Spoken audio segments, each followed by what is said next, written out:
Hello students, आपका हमारे YouTube channel पर एक बार फिर से स्वागत है।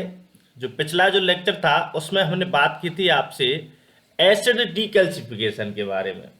और उससे पहले हमने बात की थी स्टेप्स ऑफ डीकैल्सिफिकेशन, जिसमें हमने कहा था आपसे कि फिक्सेशन करने के बाद में आपको अच्छे से कट लेने हैं, छोटे छोटे कट लेने हैं कैल्सिफाइड टिश्यू के, और उनकी जो है 4 to 5 mm थिक के होने चाहिए।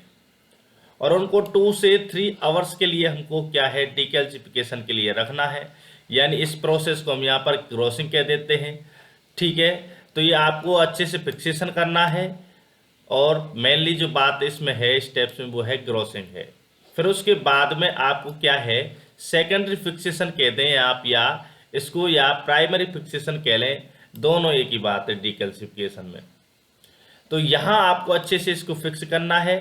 बोन है और बोन मैरो है, इनके लिए जेंकर फॉर्मल और बॉयंस फ्लूइड को काम में लिया जाता है। फिर हमने बात की थी कि इफेक्ट क्या क्या कर सकता है, उसमें मेथड्स बताए थे। इसके बाद में हमने क्राइटेरिया ऑफ डिकैल्सिफिकेशन के बारे में बात कर ली है। फिर हमने बात की थी आपसे removal of calcium by mineral acids. तो स्टूडेंट्स, ये जो मेथड है इसी को हम कहते हैं एसिड डीकैल्सिफाई या एसिड डीकैल्सिफिकेशन, जिसमें हमने बात की थी स्ट्रॉन्ग एसिड्स के द्वारा भी किया जाता है, वीक एसिड्स के द्वारा किया जाता है। स्ट्रॉन्ग एसिड्स में nitric acid and hydrochloric acid है। नाइट्रिक एसिड की हमने प्रॉपर्टी पढ़ी, हाइड्रोक्लोरिक एसिड की प्रॉपर्टी पढ़ी। ठीक है, फिर वीक एसिड्स जो है फॉर्मिक एसिटिक पिक्रिक एसिड, इनके बारे में पढ़ा। अब फिर हमने उस फॉर्मिक एसिड की जो डीकैल्सिफिकेशन की जो प्रॉपर्टी है उनके बारे में पढ़ा। उसमें हमने ये भी बताया था कि इसमें न्यूट्रलाइजेशन की ज़रूरत पड़ती है। एक्वस नाइट्रिक एसिड जो है इस मेथड के बारे में पढ़ा हमने कि किस प्रकार से डीकैल्सिफिकेशन किया जाता है। इसको हम अगर एसिड डीकैल्सिफिकेशन मेथड भी कहें, प्रोसीजर कहें, तो भी कोई दिक्कत नहीं है। अब हम स्टूडेंट्स आगे पढ़ते हैं फॉर्मलिन नाइट्रिक एसिड। तो फॉर्मलिन नाइट्रिक एसिड है, उसका कंपोजिशन किस प्रकार से होता है उसके बारे में हम पढ़ते हैं। तो इसमें फॉर्मलिन 10 ml होगा, डिस्टिल वाटर 80 ml होगा, नाइट्रिक एसिड 10 ml होगा। इस प्रकार से इसका कंपोजिशन 100 ml का बनता है। Nitric acid causes serious deterioration of nuclear stability which partially inhibited by formaldehyde. तो ये क्या है, नाइट्रिक एसिड है, अब स्ट्रॉन्ग एसिड है, तो ये क्या है कुछ ना कुछ न्यूक्लियस में जाकर के उसकी डिटेरियो यानी कि उसका कुछ, अगर इसको हिंदी में कहें तो उसका कुछ ना कुछ उसको टुकड़ा ह्रास कर देगा उसका। ठीक है, तो अब इसको क्या है, इस चीज को इनहिबिट करने के लिए ये फॉर्मलिन डाला जाता है। फॉर्मलिन में क्या होता है भाई साहब, फॉर्मल्डिहाइड। आगे बात समझ में क्यों डाला जाता है नाइट्रिक एसिड में, तब इसका नाम पड़ता है formalin nitric acid. Old nitric acid also tends to develop yellow discolouration.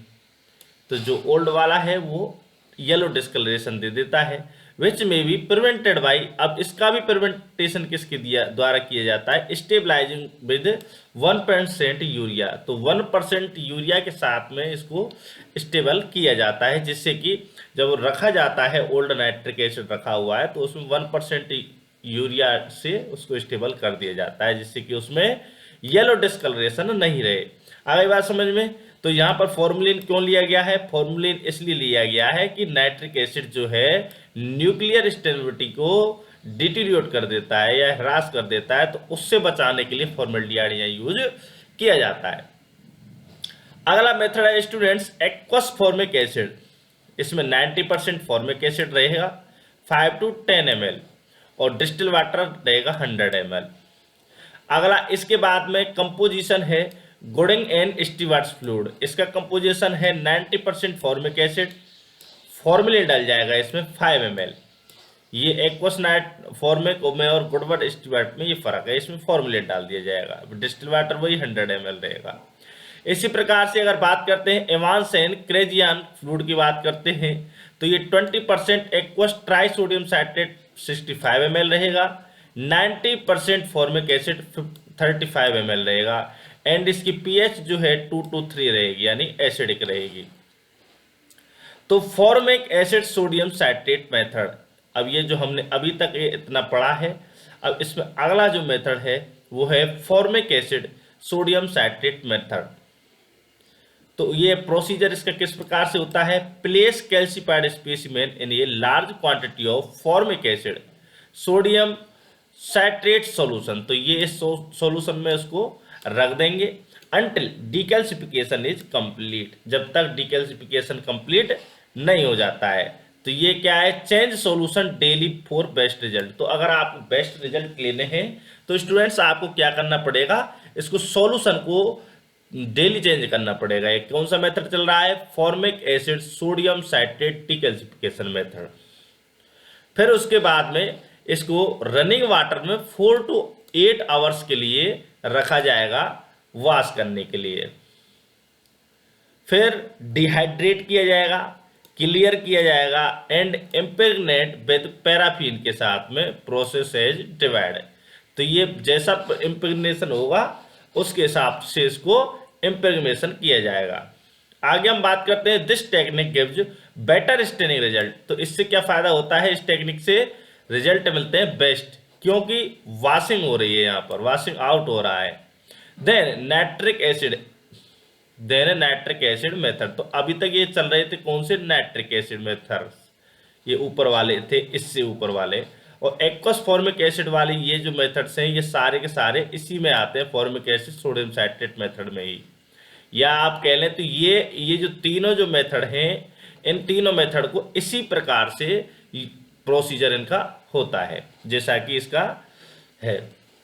ठीक है, since formic acid and sodium citrate are less harsh on cellular properties, ये सेलुलर प्रॉपर्टीज को कम नुकसान पहुंचाते हैं। Therefore even with over exposure of tissue in this solution after decalcification has be complete causes little loss of staining. अगर इसको मान के चलो आपसे गलती से ज़्यादा देर के लिए डिकैल्सिफिकेशन हो भी जाता है तो कोई इतना नुकसान जो है उसकी क्वालिटी में या स्टेनिंग में जो हम देखते हैं तो उनमें नहीं होता है। This method of choice for all orbital decalcification including the, तो जितने भी ऑर्बिटल टाइप के ऑर्गेन्स होंगे उनमें ये यूज किया जाएगा।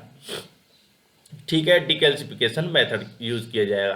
तो स्टूडेंट्स आगे हम बात करेंगे surface decalcification and decalcification of bone marrow biopsy, इन दो मेथड्स के बारे में बात करेंगे। और अगर आपने हमारे YouTube चैनल को अभी तक सब्सक्राइब नहीं किया है तो इसे सब्सक्राइब कर लें, वीडियो को लाइक करें और शेयर करें। धन्यवाद।